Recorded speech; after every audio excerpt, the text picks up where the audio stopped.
로마 제국 당시에 초대 기독교는 오랜 시간을 박해를 받았습니다. 그러다 서기 313년에 콘스탄티누스 황제가 즉위하면서 기독교를 공인하죠. 그러면서 신앙의 자유를 얻게 되었어요. 그런데 콘스탄티누스가 죽은 후에 황위를 이어받은 줄리안이라는 황제는 반기독교 정책을 펼쳤습니다. 이미 기독교가 공인된 상태이기 때문에 대놓고 박해는 하지 못했지만 기독교가 학생들을 가르치지 못하도록 교사가 되는 것을 막았습니다. 그리고 이전에 행했던 황제 숭배, 우상 숭배를 더 강화시켰어요. 황제가 그런 정책을 펴니까 그의 군사들도 기독교인들을 우습게 여기기 시작했습니다. 대놓고 조롱도 했습니다. 네가 믿는 그 목수 노릇을 하던 주가 지금은 무엇을 하고 계시냐 이러면서 기독교인들을 조롱하곤 했습니다. 이때 어떤 기독교인들은 이렇게 대답을 했다고 합니다. 그분이야 목수니까 목수 일을 하시겠죠. 아마 당신 왕의 관을 짜고 계실 거요. 그러던 어느 날 이 줄리안 황제가 6만 5천의 대군을 이끌고 페르시아 원정길에 나서게 되는데요. 처음에는 승리를 하는 듯 했어요. 그러나 곧 페르시아 군대에 의해 포위가 되고 싸우다 창에 갈빗바가 찔리면서 그만 죽게 됩니다. 황제가 된 지 불과 2년밖에 되지 않았을 때의 일이에요. 그가 죽으면서 이렇게 외쳤다고 전해집니다. 갈릴리 사람들아, 너희가 이겼다. 갈릴리 사람들은 누굽니까? 예수 믿는 사람들이죠. 기독교인들 미워하고 예수님 배척했지만 결국 예수 그리스도가 승리하셨다라고 하는 그런 고백이에요. 그렇습니다. 여러분, 황제도 그 어떤 권세도 모두 예수 그리스도의 권세, 그 발 아래에 있습니다. 오직 예수님만이 만왕의 왕이시고 만유의 주가 되십니다. 그분이 지금도 세상을 통치하고 계시고 세세토록 왕노릇 하실 것입니다. 그분은 사망 권세를 이기시고 승리하신 분이기 때문이에요. 그렇다면 여러분, 이 승리가 그분만의 승리일까요? 아닙니다. 그분을 믿는 우리 모두의 승리인 줄 믿으시기 바랍니다. 오늘 본문에 보면 이 바로 성도들의 승리하는 삶에 대한 말씀이에요. 본문에 이 서신을 쓰고 있는 베드로가 누굽니까? 바로 예수님의 이제 수제자로 불리는 제자죠. 그는 지금 당시 로마 황제의 박해 속에서 고통받고 있는 성도들 향해서 이 서신을 지금 쓰고 있는 거예요. 여러분이 지금은 하나를 겪고 있지만 우리 예수님이 승리하셨습니다. 그러니까 두려워하지 마시고 굳건히 믿음을 갖고 소망으로 승리하기를 바랍니다. 이런 심정으로 이 서신을 쓰고 있는 것입니다. 그러면서 그는 우리가 승리하는 그 삶에 대해서 어떤 자세로 살아야 될지를 말씀하고 계시는데요. 함께 생각해 보려고 합니다. 첫째로 승리하는 삶을 사는 사람은 모든 염려를 주님께 맡기는 사람입니다. 본문 7절 말씀인데요. 같이 읽어보겠습니다. 너희 염려를 다 주께 맡기라. 이는 그가 너희를 돌보심이라. 아멘. 우리의 무엇을 맡기라고요? 염려를 다 맡기라고 말씀하세요. 여기 염려라고 하는 말이 나오는데요. 이 원뜻을 보면 뭐냐면 마음이 여러 조각으로 나뉘어지다 이런 뜻이 있습니다. 여러분, 우리 마음에 언제 염려가 생기시던가요? 우리 마음이 하나님께 집중되어 있고 말씀에 딱 집중되어 있을 때 염려가 생깁니까? 그때는 평안하죠. 그런데 우리가 하나님의 말씀보다 세상의 이야기에 더 귀를 기울이기 시작하면서 염려가 생기는 거 아닙니까?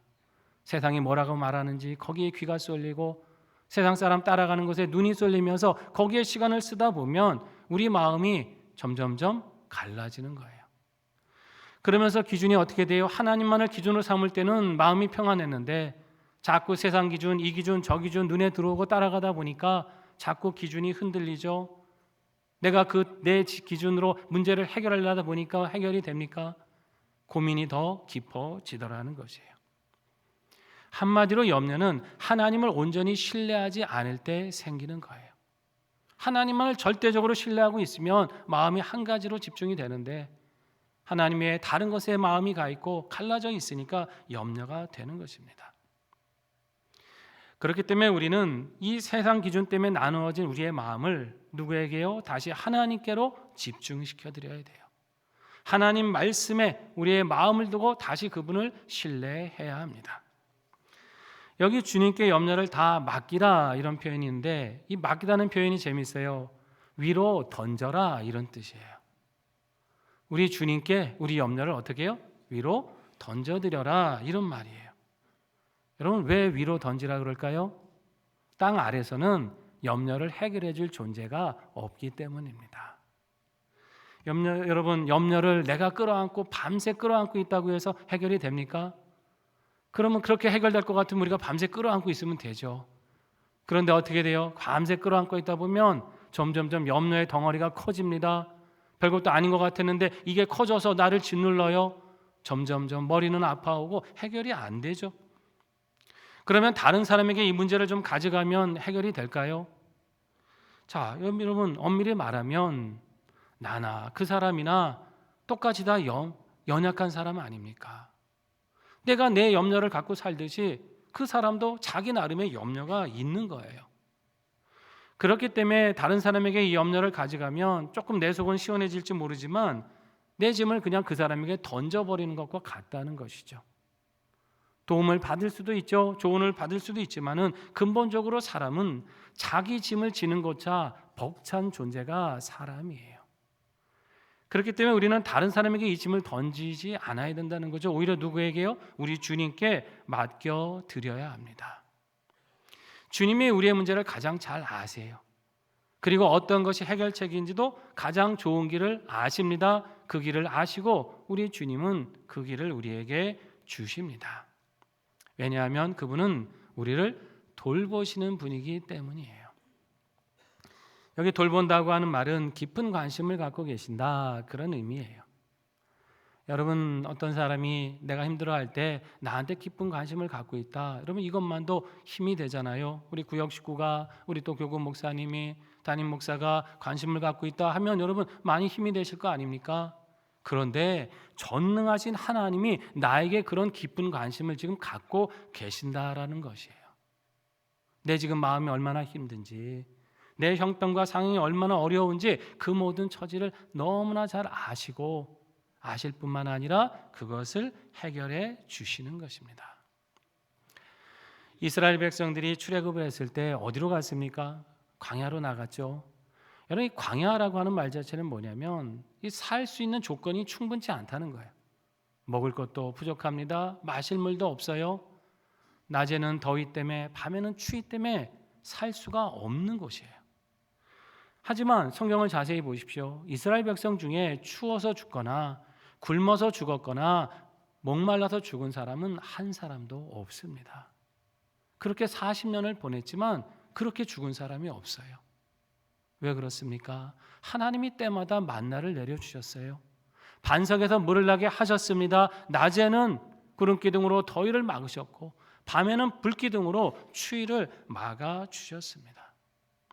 이스라엘은 광야로 나가면 다 죽는 줄 알았지만은 하나님은 그 광야에서 이미 그들이 충분히 살아갈 수 있는 것을 다 예비하고 계셨어요. 여러분 광야에서 이스라엘을 돌보신 하나님이 오늘 저와 여러분도 돌보고 계심을 분명히 믿으시기를 바랍니다. 하나님은 우리의 필요를 다 알고 계세요.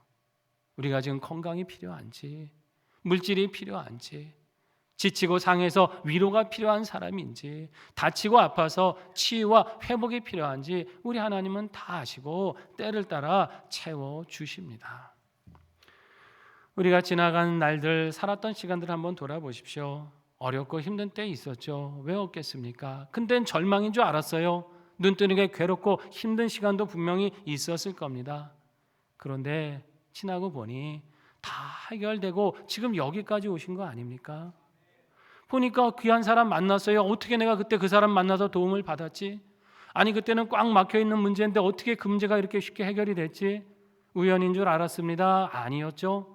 그때 가장 필요한 때에 하나님이 그 만남을 주시고 그 상황을 열어주신 은혜가 있었기 때문에 우리가 여기까지 평안으로 온 줄 믿습니다. 우리를 위해 독생자까지 내준 하나님, 우리를 위해 아끼실 것이 없는 분이죠. 더 큰 관심으로 우리를 돌보고 계십니다. 종교개혁자였던 마틴 루터를 우리는 잘 알죠. 이분은 이 개혁하는 과정 속에서 숱한 고민과 걱정과 두려움을 만났던 분이에요. 걸핏하면 로마 교황청 때문에 죽을 위험에 처했고 정말 내가 이 일을 왜 감당하고 있어야 되나 낙심하고 지치고 상심해서 우울감에 빠질 때도 참 많았습니다. 근데 이분이 이런 시간들을 거치면서 하나님께 이제 매달리고 기도해요. 처음에는 연약했던 믿음이 점점 담대해집니다. 처음에는 두려웠던 마음이 이제 점점 더 강건해지는 거예요. 그러면서 그는 잠들기 전에 이렇게 기도했습니다. 주님, 이 세상이 주님의 것입니까? 아니면 저의 것입니까? 이 땅의 교회들이 주님의 것입니까? 아니면 우리 사람들의 것입니까? 제가 말한 모든 것들이 주님의 것이라면 이제 그것들을 하나님이 돌보시고 맡아서 책임져 주십시오. 저는 이만 자야 되겠습니다. 그렇습니다, 여러분. 세상 모든 게 누구의 소관이에요? 하나님의 소관이세요. 내 거라고 붙들고 씨름하고 있는 그것도 사실은 다 하나님의 손 안에 있는 겁니다. 내가 붙들고 씨름할 게 아니라는 거죠. 하나님께 진정으로 맡기면 하나님이 가장 선하게 지켜주십니다.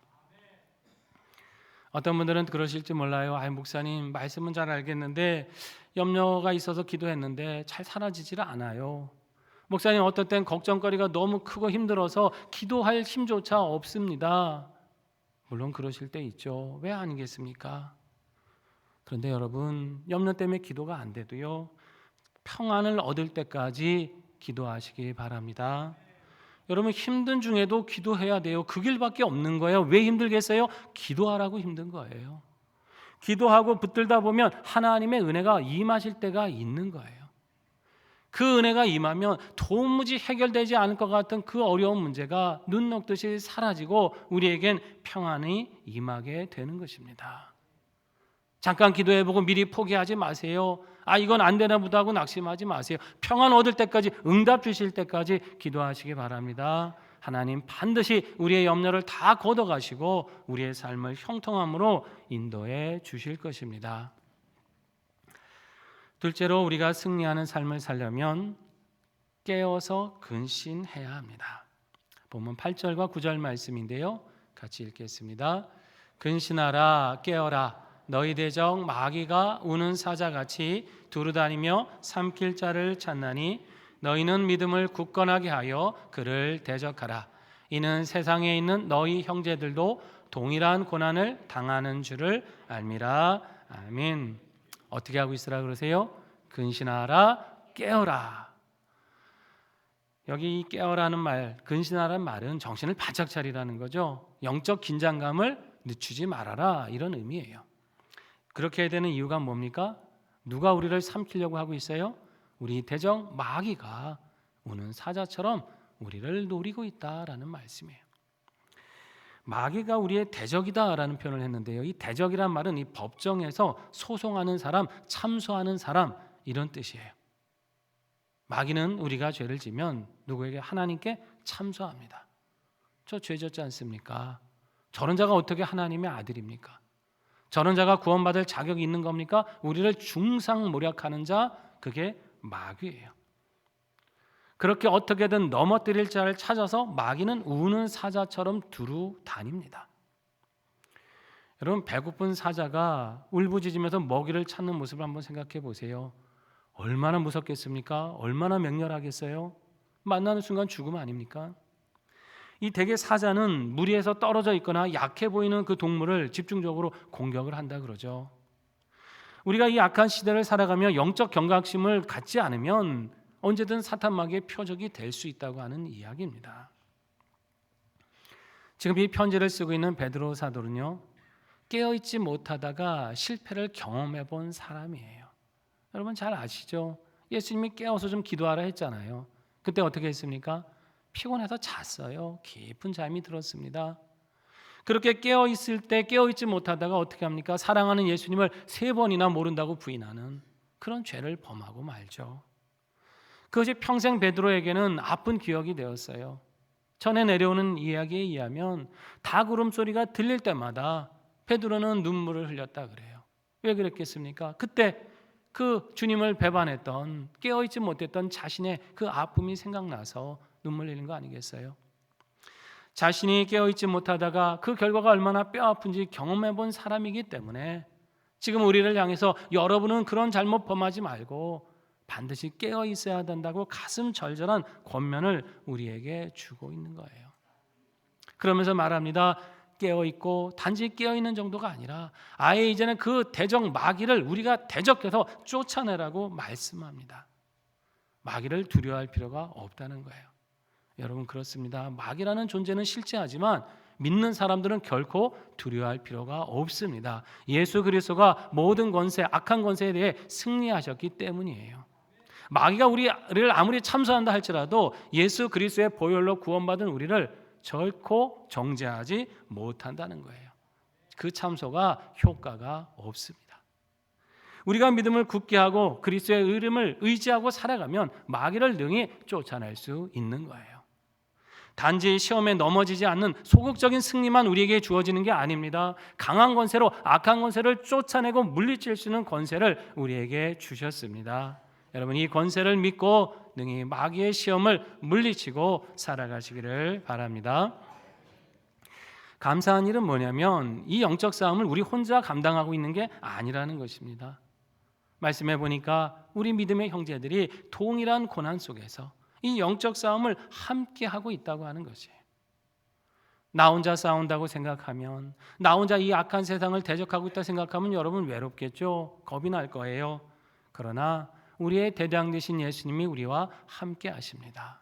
뿐만 아니라 그분을 대장으로 모시고 살아가는 믿음의 형제들이 우리 곁에서 함께 이 영적 싸움을 싸우고 있는 거예요. 그렇기 때문에 성도들이 깨어서 함께 기도하면 세상의 악한 권세가 아무리 그 악한 권세대로 그 뜻대로 이루어가려고 해도 우리 하나님의 법이 승리하게 될 줄로 믿습니다. 지난주에 이제 총선이 끝났죠. 그러면서 22대 국회가 이제 다음 달 개원을 앞두고 있습니다. 이번 총선 결과에 따라 여러 가지 희비가 갈렸을 텐데요. 이 교계는 이번 총선에 따라서 영적 긴장감을 더 갖고 있습니다. 이른바 포괄적 차별금지법, 생활동반자 관계법 등 이 동성애를 옹호하고 가정을 해체시키는 이 하나님의 창조 질서에 어긋난 법들 다시 법제화될 우려가 있다. 이런 염려가 있는 거예요. 여러분 이 법안들이 통과될 경우 어떤 일이 벌어지냐면 동성 결혼이 이제 허용이 됩니다.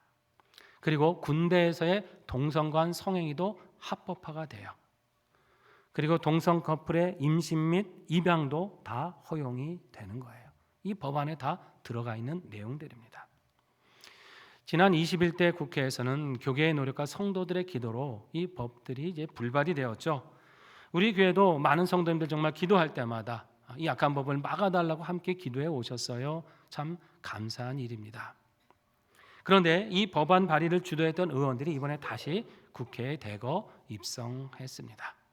분명히 다시 이 법안 발의를 할 것이고 법제화될 가능성이 그 어느 때보다 높아지고 있다는 것이에요. 그래서 교계는 이 정당들과의 소통을 늘리면서 이 법안의 입법화를 막겠다. 지금 이제 이 노력을 준비하고 있고요. 특별히 한국 교회도 함께 기도해 주기를 당부하고 있습니다. 어떤 분들은 좀 오해하고 계신 분들도 계시더라고요. 아니 로마 카톨릭 그 교황은 동성애 허용했는데 왜 개신교만 이렇게 유난하게 계속 반대한다고 하느냐 이렇게 말하는 세상 사람들이 있습니다. 여러분 그거 잘못 알고 계신 겁니다. 교황이 동성 커플에 대한 축복을 허용했죠. 이것은 그 사람에 대한 축복을 하지 못하게 한 게 아니에요. 사람에 대해서는 축복할 수 있다는 얘기예요. 그러면서 분명히 동성애는 죄악이라고 규정했습니다. 뿐만 아니라 성전환 수술이나 대리모를 통한 그런 임신과 출산을 인간 존엄성을 해치는 일이라고 분명히 반대 입장을 밝히고 있어요. 생물학적인 성적 차이를 인정하지 않고 이 성이라는 게 사회적으로 만들어지는 거다. 이렇게 주장하는 젠더 이론들이 있잖아요. 이런 이론들 굉장히 위험한 이론이라고 분명히 지적을 하고 있습니다. 아무리 여러분 시대가 바뀌고 사람들의 생각이 바뀌어도요. 하나님의 말씀이 기준입니다. 사람이 합의한다고 해서 말씀을 바꿔요? 그럴 수 없는 거예요. 하나님 정하신 뜻에 어긋나는 일들을 법으로 정당화하는 시대가 되면 분명히 그 시대는 혼란에 빠지게 되고 고통을 받게 되는 거예요. 하나님의 형상으로서의 인간의 존엄성 다 이제 훼손되고 무너지는 거죠. 가정은 해체될 것입니다. 말씀대로 그 가치를 지키려는 사람들 조롱하고 고난을 당하게 될 것이에요. 마귀가 얼마나 좋아하겠습니까? 얼마나 이런 일들을 시도하려고 우는 사자처럼 달려들겠습니까? 여러분, 이런 시대에 우리가 더 깨어 기도해야 될 줄로 믿습니다. 창조 질서에 어긋난 법들이 결코 발휘되지 못하도록, 그리고 이런 악한 법들이 결코 통과되지 못하도록 하나님이 막아주시고 한국의 교회를 지켜주시고 이 민족을 지켜주시도록 우리는 더욱 힘써 기도해야 됩니다. 우리가 기도하고 이 땅의 성도들이 함께 기도할 때 하나님은 우리의 영혼을 지켜주시고 이 시대를 모든 악에서부터 건져주실 것입니다. 이 영적 싸움이 여러분 힘들게 느껴질 때도 있어요. 아니 실컷 기도해서 이제 아닌가 했더니 왜 또 이런 싸움을 우리가 해야 될까? 어떤 때는 참 막막하고 답답할 때도 있죠. 그러나 여러분, 이 영적 싸움에 우리가 두려워하거나 낙심할 필요가 없습니다. 왜냐하면 하나님이 우리를 굳건하게 붙드시기 때문이에요. 본문 10절에 뭐라고 말씀합니까? 같이 읽어볼까요? 모든 은혜의 하나님 곧 그리스도 안에서 너희를 부르사 자기의 영원한 영광에 들어가게 하시니가 잠깐 고난을 당한 너희를 친히 온전하게 하시며 굳건하게 하시며 강하게 하시며 터를 견고하게 하시리라. 아멘. 하나님이 어떤 하나님이세요? 모든 은혜의 하나님. 그분이 어떻게 하셨어요? 예수 안에서 우리를 불러주셨고 부르셨을 뿐만 아니라 영원한 영광에 들어가게 하셨습니다. 그 승리를 우리 앞에 주신 거예요. 이 땅에서 만나게 되는 환난은 잠깐 만나는 환난입니다. 이 환난이 영원할 수 없다고 하는 것이죠. 그래서 이 잠깐 만나는 환난을 능히 이기게 하시고 세상 끝날까지 우리와 함께 하시는 분, 그분이 하나님이십니다. 그분이 우리를 어떻게 하세요? 온전하게 하시고 굳건하게 하시고 강하게 하시고 견고하게 하십니다. 같은 의미의 말씀을 4번 반복하고 있는 건 무슨 의미예요? 반드시 그렇게 하신다는 것이에요. 특별히 여기 온전하다고 하는 말은 찢어진 그물을 완전하게 깁는다 이런 뜻이 있어요. 상처나고 어그러지고 잘못된 것 바로잡아서 완전하게 하는 의미가 온전하게 한다 이런 뜻입니다. 우리가 이 영적 싸움을 싸우다 보면 아플 때가 있죠. 다칠 때도 있어요. 상심할 때도 있고 상처받고 손해볼 때도 있고 넘어질 때도 있겠죠. 그러나 우리 하나님께서는 우리의 다친 곳을 다 치료하시고 넘어진 우리를 일으켜 주십니다. 연약한 우리에게 힘을 더하여 강하게 붙잡아 주시고 우리의 영적 근육을 단련시키셔서 견고하게 하셔서 반드시 이기게 하시는 것이에요. 부활의 예수님이 이미 모든 권세에 승리하셨기 때문에 이분이 우리와 함께 하느나 우리는 반드시 세상 끝날까지 승리하게 될 것입니다. 지금의 여정은 어떤 여정입니까? 그 승리를 향해 가는 여정이에요. 여러분, 이길 것 뻔히 알면서 싸우는 싸움이 얼마나 즐겁습니까? 그걸 모를 때 두려운 거죠. 내가 이 싸움 하면 반드시 이기게 된다 그러면 뭐가 두렵겠습니까? 무엇이 염려입니까? 우리가 이 믿음으로 나갈 때 이 끝에, 이 싸움 끝에 찬란한 영광이 우리에게 놓여 있음을 분명히 믿으시기를 바랍니다. 사랑하신 성도 여러분, 우리는 이 부활의 기쁨의 기간을 보내고 있습니다. 여러분, 이 승리, 주님이 주신 이 승리를 날마다 소망하며 누리며 사시기를 바랍니다. 어떤 염려를 만날지라도 두려워하지 마시고 주님께 다 맡겨버리세요. 우리 주님 평안 주시고 가장 좋은 길로 응답해 주실 것입니다. 늘 깨어 기도하는 신앙으로 사시기 바랍니다. 우리 영혼을 위해 이 시대에 그 죄악을 놓고 가슴에 품고 기도하십시오. 하나님이 우리 영혼을 지켜주시고 이 시대를 악에서부터 건져 주실 것입니다. 우리를 온전케 하시고 견고케 하실 이 하나님의 사랑을 늘 의지하면서 날마다 우리 주의 이름으로 승리하는 삶을 살아가시는 우리 모두가 되시기를 주의 이름으로 축원합니다. 함께 기도하겠습니다. 우리 말씀 붙들고 기도합니다. 하나님, 부활의 주님을 통해 주신 이 승리의 삶을 바라봅니다. 모든 염려 물리치게 하여 주시고 늘 깨어 기도함으로 악한 권세를 이기고 세상 끝날까지 승리하는 주의 자녀들 되게 하여 주시옵소서. 우리 반주에 맞춰 결단하며 기도하겠습니다. 아버지 하나님, 오늘 감사드립니다. 하나님께서 주신 이 귀한 승리의 삶을 우리가 날마다 기억하고 누리게 하여 주시옵소서. 세상의 모든 권세를 이기신 주님, 그 권세가 나의 권세가 되게 도와주셔서 삶에서 만나게 되는 두려움과 근심과 염려를 능히 물리치게 하여 주시옵소서. 우리의 모든 염려를 하나님께 맡깁니다. 위로 던져드립니다. 우리 주님 받으시고 가장 평안한 길로, 가장 복된 길로 우리에게 응답해 주시옵소서. 악한 마귀 권세를 하나님 두려워하지 않고 대적합니다. 근신하여 깨어 기도하겠습니다. 하나님, 깨어 기도함으로 우리의 영혼을 지키게 하시고 이 악한 시대가 잘못된 죄악으로 가는 걸 막게 하시며 하나님의 선하신 뜻대로 구원받고 건진받고 회복되는 역사를 만나게 하여 주시옵소서. 우리를 세상 끝날까지 견고하게 하시고 온전하게 하시고 강하게 하시고 굳건하게 하실 우리 하나님을 굳게 바라보게 하여 주시옵소서. 이 은혜 잊지 않게 도와주셔서 이 승리를 날마다 소망하며 살아가게 하여 주시옵소서. 그래야 우리가 이 기쁨만 누릴 뿐만 아니라 다른 모든 이들도 하나님의 이 승리의 복음으로 증거하며 살아갈 수 있도록 역사하여 주시옵소서. 하나님, 부활하신 예수님을 통해 우리에게 이 영원한 승리의 능력을 주심을 감사드립니다. 이 삶을 바라보며 모든 염려 물리치게 하시고 깨어 기도하며 악한 권세를 물리치며 살아가는 우리 주님의 자녀들 되게 하여 주시옵소서. 예수님의 이름으로 기도드립니다. 아멘.